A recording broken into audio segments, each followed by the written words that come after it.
Ase yeda wase. Amen. Ewurade se yebu nkompo kohwe yechi. Ehwe yen a baabi a ye hya ase na ewurade baabi a wodin ya bedu a.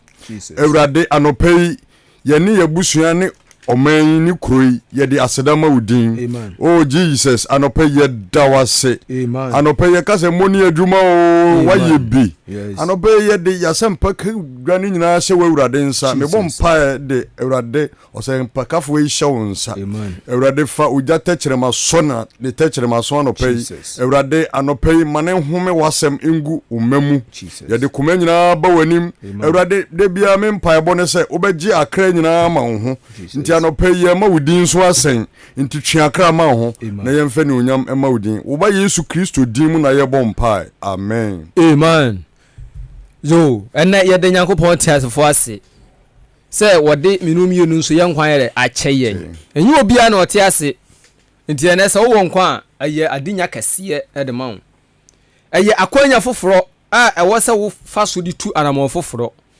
Efi se obi ehun ne wahun, obi ante ne wati, okwa samado, okọ ne boni mu. Ebi ene asem kiti obi ye beche no, ebi ene na eye nkwaje da. Nti mesere se wo befre wunua na wabi wa fidie no se ne DJ ni kan ye no na wetie bi na de abo ontoma no na wanya nkwama okra ene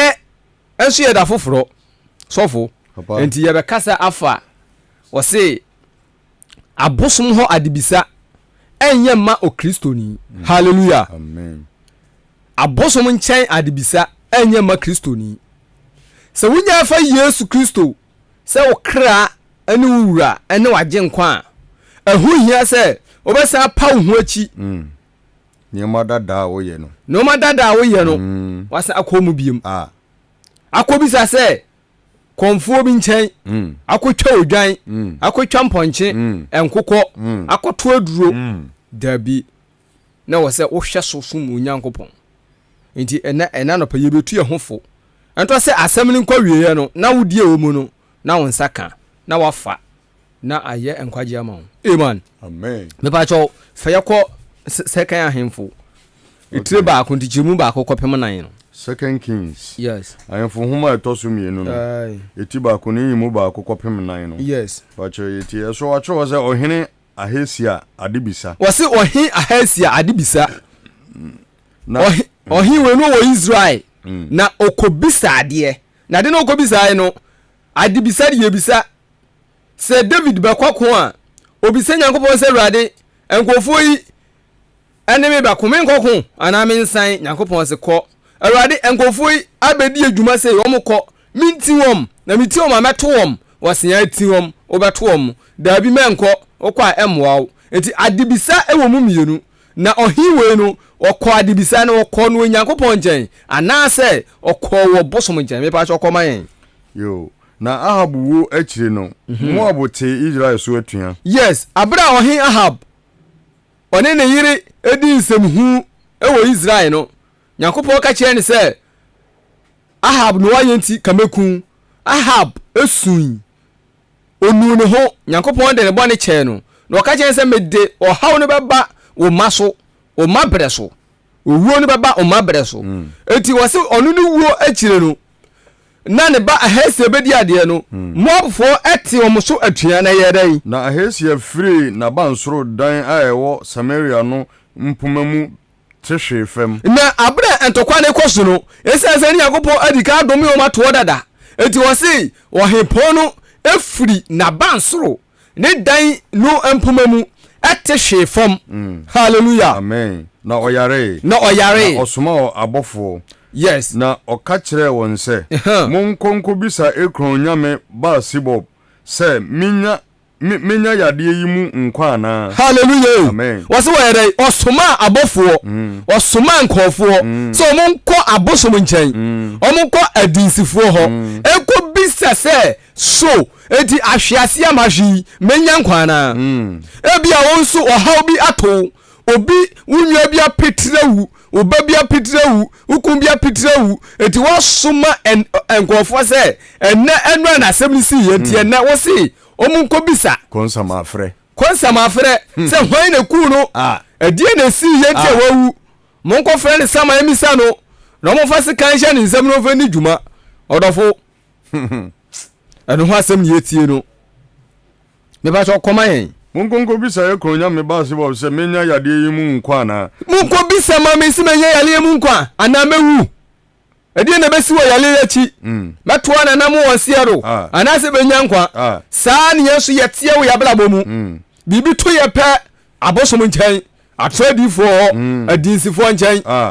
ebe kwasai minya dai memfa sai ye yinyakopon asinchen me ba chokoma yen na urade bofo ka kire tibinini Elia enti eho pa ni yakopon bofo ka kire Elia se Elia sole na wo adwuma medi wo bawi asese beye no enye bete adwuma enye enadwuma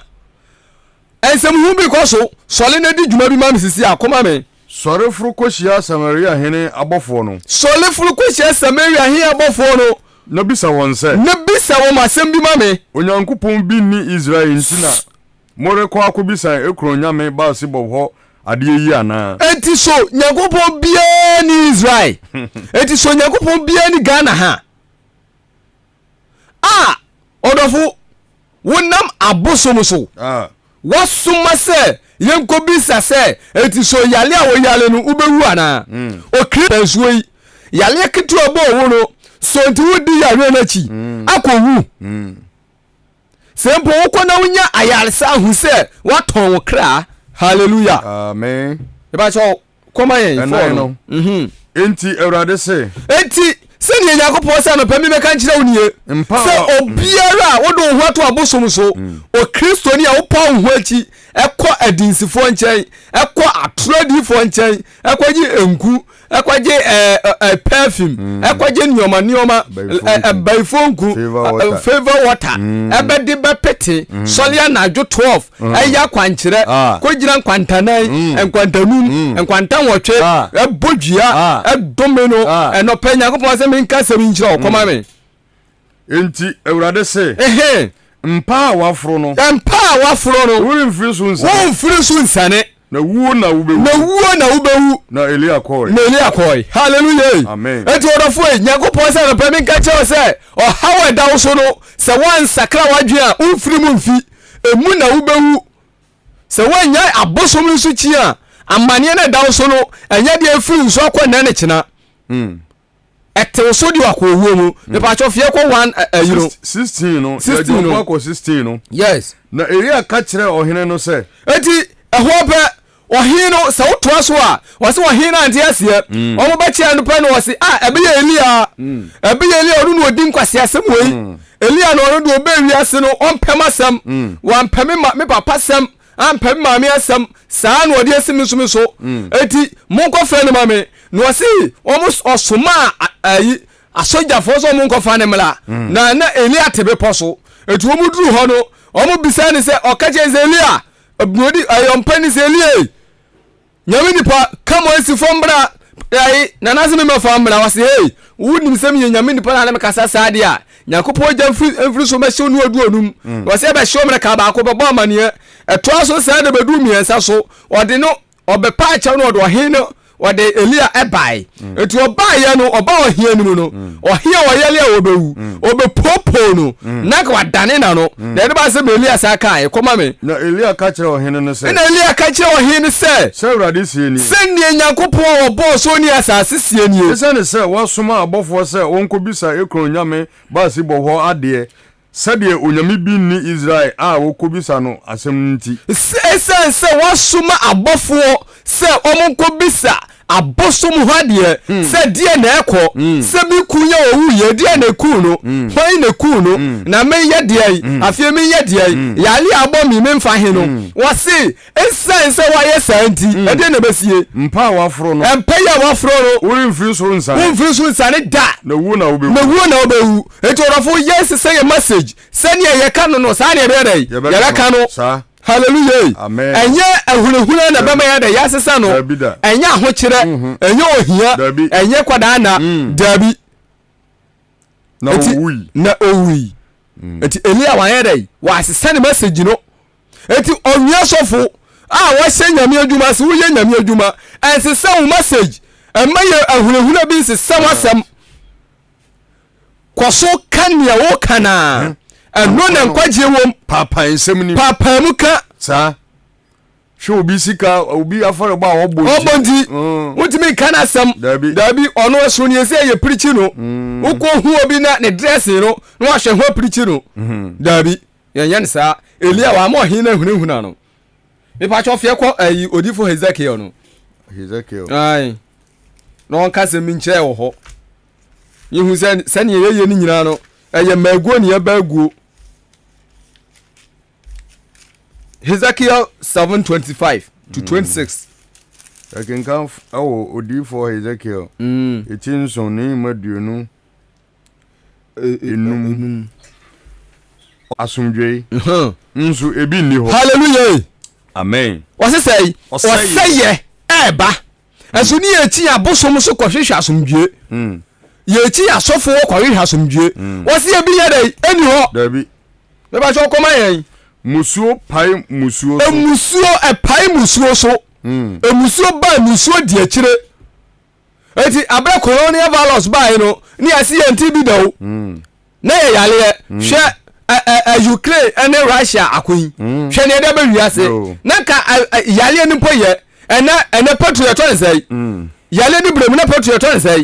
na lɔɔre fɛ yɛ sɛyi na ɛmo baagi yɛ sɛyi na nwa gallon yɛ sɛyi na nwa grawa yɛ sɛyi ɛnɛ kobisa wɔsi musuo ɛpai musuo so etu ɔdɔfo yi ɛhwehwɛ asomdue wɔ asase wei so wɔsi asomdue ebi ni hɔ hwehwɛ nyame asɛm mom yɛba kyɛ ɔkɔma me akwansosɛm pai akwansosɛm ɛpai akwansosɛm so ɛnɛ ne yɛbɛsi no adeɛ bɛkyi ne yɛbɛsi na sei saa na wɔhwehwɛ odiifoɔ hɔ adehunu na yɛhwehwɛ odiifoɔ hɔ adehunu hallelujah amen ɛnɛ nipa hwehwɛ odiifoɔ hɔ adehunu ɛnɛ nipa hwehwɛ ɛnkɔ ɔsɔfo bi hɔ egobi sɛ sɔfo ɛkwan bɛ ne mafa so menya nkwa ɛkwan bɛ ne mafa so me wu a me bra nyɛ kwa dabi yɛhwehwɛ odiifoɔ nkyɛ adehunu ɛsɛm hunu nie sɛm fata nie ɛmmɛ nkwa ɛnu ne edi akyire ɛnɛ wo ka nyame asɛm pa enipa mfa sɛ wo bɛtɛ radio so ɛka sɛ si a yɛbu sɛ sɛve sɛ wadwen pɔ nya adwuma o ɛsɛ sɛ wo ka no wode biribi ka ho bɛgye akwankyerɛ na nipa no afa so ayɛ na watena ne bɔne ma wu kɛkɛ tena ne bɔne ma wu awu hallelujah amen etu wɔsi akwansosɛm ɛpae akwansosɛm so kɔma me musuo pai musuo so na akwansosɛm pai akwansosɛm so yes na wɔhwehwɛ adiifoɔ hɔ adehunu kɛkɛ na mmara bɔ asɔfoɔ na mmara ɛnɛ Nyankopɔn mmara ayɛ dɛ abɔ asɔfoɔ me na meka dabi kyerɛ sɛ me na ɛka ɛsɛ yɛka toɔ dada ɛyɛ nkɔmhyɛ wɔse mmara bɔ asɔfoɔ ɛnɛ mmara bɔ asɔfo hwɛ ɔbaa no hwɛ ne wayɛ ne ho ogyina wɔ anim a wahyɛ no nkɔm no wankasa hwɛ ɔne ne mpra na tie wohyɛ ne nkɔm wodeɛ wankasa hwɛ na peelance odi gyina hɔ hwɛ ne bɔworɛ nyame amoa no sɛ ɔtɔ fam no sɛ ɔbɔ gaw ɔte sɛ aniɔkɔle akyɛwo woyɛ da wobɛwu ɔmo sɛ nyame som wɔ akoma mu ɛwɔ akoma mu ɔmo tɛm no na wonim sɛ Yesu nso kaa sɛ Mark 7:21 sɛ akoma ni mu nso na bɔne nyina firi ba yes wɔse ne nipa boɔboɔ no wɔ n'akoma mu no ɛno na pie eti ɛnoɔma bɔne na wɔboɔboa no ɛno na apie obɔworɛ so no ɛno na apie w'ani ntɔn no ɛno na apie w'ani tɛtɛ no hallelujah amen ɛno na apie na wode sikɛte piawa ahyɛ wo ho de kɔ asɔle no na wonim sɛ Bible nso kaa sɛ wonim sɛ moyɛ Nyankopɔn asɔle dan na Nyankopɔn huhumu ɛte wo mu na nipa bi ɔbɛsɛ Nyame asɔle dan no sɛi na Onyankopɔn so bɛsɛe no ɛfisɛ Nyankopɔn asɔle dan ne ho te na ɛne wala ɛnti ɛnyɛ hyiadan na wokɔ hyia mu no ɛnyɛ wɔne Nyankopɔn te Nyankopɔn wɔte wo mu saa sɛ wonim a na afutuo abɔ mpanifoɔ ɛnɛ afutuo nso abɔ mpanifoɔ oi ɛnɛ yɛ mpanifoɔ yɛma mpanifoɔ no mpo na kɔduro so ɔmo mpo hwɛ nanka afutuo mu mpanifoɔ a nanka mpanifoɔ bɛtena hɔ na kɔnfoɔ bɛtena radio si sɛ bɛgye sika duro nanka yɛbɛtena radio si sɛ TV so sɛ aquatic afutuo abɔ mpanifoɔ wɔkɔt egu TV so mpanifoɔ wɔ kuro nim ɛnti wɔsi afutuo abɔ mpanifoɔ ebakyɛ ɔkɔma me ohini dia bobo na obrempon fra ahudwira na obrempon fra ahudwira na wo yo ohia bobo nko a ne yebesi no besu wo yo obrempon a da bia owura be ho ni asumdwe koman na asase no so aman abamabu na asase so aman abamabu o ha nko a na yale na oko na da bia ya to petrom wona kwan ho ade na meye won Yakopon se ya kwan ho ade a na oyeye no ya honi ya wia na ode boye no koma me na wona atemudie na mede bebu won aten na ye ya nkase ya atemudie ne ye no ho akonta Yakopon abu na ode so akatua mayen na wahunu se me ne awurade ne yahu se woni onyame me pa cho fe yakọ Yohane no Yohane wo ma yetredu nsende chemadu no okay orofu eti menka se wo sakra wadwea anuane yesi Yesu ka se hu mama so mo ni so bla mo mna na mesia mo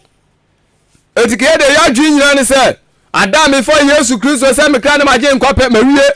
ana so fo na nkan yesa anu no me nyale bio me hu ohia bio me ekom ni me bie tie ne Yesu Kristo e ka kire ye asampa no sane Yohane chroe yes eti dunsia ni maduo no ha wo sesei mere kama kire mo no kura mu para se aya no kura se mere na Yesu Kristo fa ya so aka kire wo enye tro enye na ada enye beje kwasra enye beje kosie tie na fa bobra na beboa wo mu besu wo besu wo Kristo ni na mu betwa adwo na ye betwa adwo na wiasefo ani beje na o ma wo wiase Satan no ani beje sana aye David edi we ho bobo wo se Awurade adai na hwe abonefo ahotom adihye na fom na nkwa tete aponko so hwe mi wadihye da bia mi fie o haw hwe wo mo tete ho mo kwacha ye pemepeme ahoto wo ti osu yale bibia o mo fie Yakopon se ei David amoni mene wom na twen o mo gira ba bia ho tro eti odofo wasi ye wo Kristo ni na o besu eti e ba enkoduro so enkoso fo nkoji nku kwa ya kwankire na enko hallelujah amen koma me mu besu na mu betwa adwo ye betwa adwo wiasefo no ani beje na wiasefo no ani beje na mu de mu wura beho na de wura beho nanso mu awura ho beda no mu anije oh hallelujah amen na mo no si awura ho no mu no se yankogiji nkuto nkwasra ankoje baifo nko baifo waye abaifo skama abaifo ka anko demu a odofoi wase ekire nyani bedai ebeje me ba cho fie ko 21 no 21 oba se orewo a ote ya ifrise ne don adu wase wo ba so wo edai ote ya ifrise ne don adu etu odofo wu ene wo beti yawo ifrise wo mra edai adu se wote yaw koma me na se onya oba no a onkai ahuhihi anu biem na se bre na so wo se Akyem wo se onkai dai ahuhihi anu bio dabi onkai ni wo fam ni bio dabi koma me enija wanya se wawo oba abawiase no nti enija wanya se wawo dai oba bawiase nti ubo se oda ho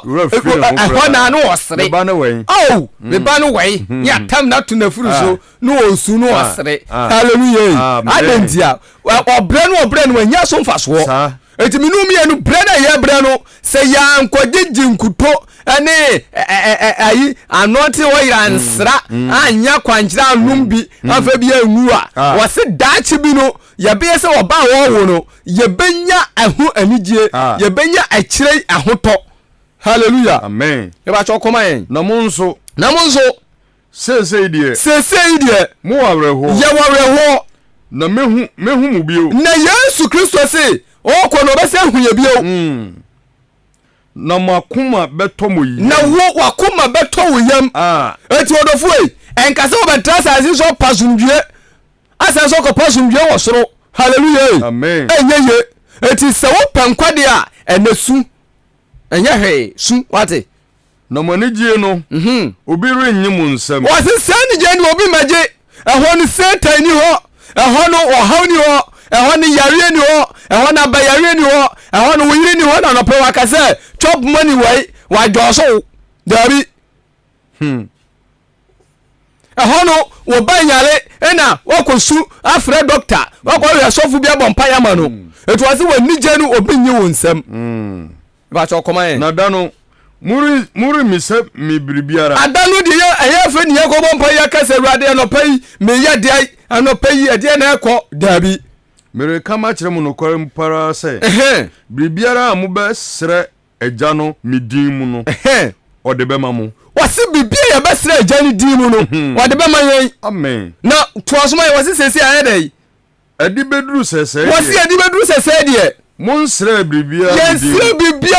ɛwɔ yesu din mu na mmom no in the name of enkuto in the name of abayifonku in the name of anointing oil yeyi yesu din na sinchen etini enti a wo bra no mfiri wo so no wase beto sese abra wo ba ne yale be kan na no wase wo misa bibia wo yesu din mu monsrɛ na mubenya wase srɛ na wobenya na monigye bewie mu na wanigye no bewie wo pɛyɛ hallelujah ɛyɛ sɛ Yankopɔn tumi no ahi asa abrase enti kyese wo kura wo show da mampa ya nyame ntie enti agye sɛ wokɔ na obi de ne sa afefa wo ho ansa yɛtwa wo hwe fam ansa enti saa yɛba kyɛ ofie kɔ first John Yohane ne wo man ketwa no 39 enti chemo 9 enti ono fuei wo bɛyɛ kristoni a ɛno nkyɛ sɛ onyale ɛno nkyɛ sɛ wo bɛwu ɛno nkyɛ sɛ kɔmɔ ne wo ɛno nkyɛ sɛ ɔhaw bi nto ɛyɛ de ɛbɛba but ɔse yɛba bisa nyame srɛ yesu na ɔbɛgye wo hallelujah amen Yohane homa a odi kan kyerɛ no eti na ne yimu nnan no ɔse mankuma yes mufiri onyankopɔn mu ɔse mankuma mufiri nyame mu na madi wɔn so nkunim wadi wiase so nkunim ɛfa woni ne yɛkɔ bia no sɛ wo mmia wo ho tena mu a da kwama bi no wobɛnya nkwama ɔkra kɔma me ɛfiri sɛ deɛ ɔwɔ mu no so kyɛne deɛ ɔwɔ wiase ni sɛnka wobɛgye yesu adi yi a ka neɛ ɔte mu no ɔso kyɛ neɛ ɛwɔ wiase ɛti ka woma ɔhaw no yɛdɛ amu ka mfa wo so ɛti wokae ɛyɛ roman fɔ ma ɛtire wɔtwe ɛm sɛ tikyɛma duasa baako ne mmiɛnsa ba no a Paul si ɛdeɛ bɛ paa na bɛtete me ne Kristo dom yaleɛ wɔhaw amaneɛ ɛka animguaseɛ ɛkɔm abaa anaasɛ ɛnsopa anaasɛ adeɛ bi wɔsɛ nothing ɛti ɛdeɛ bɛ na ɛtete wo ne Kristo dom ɛdeɛ bɛ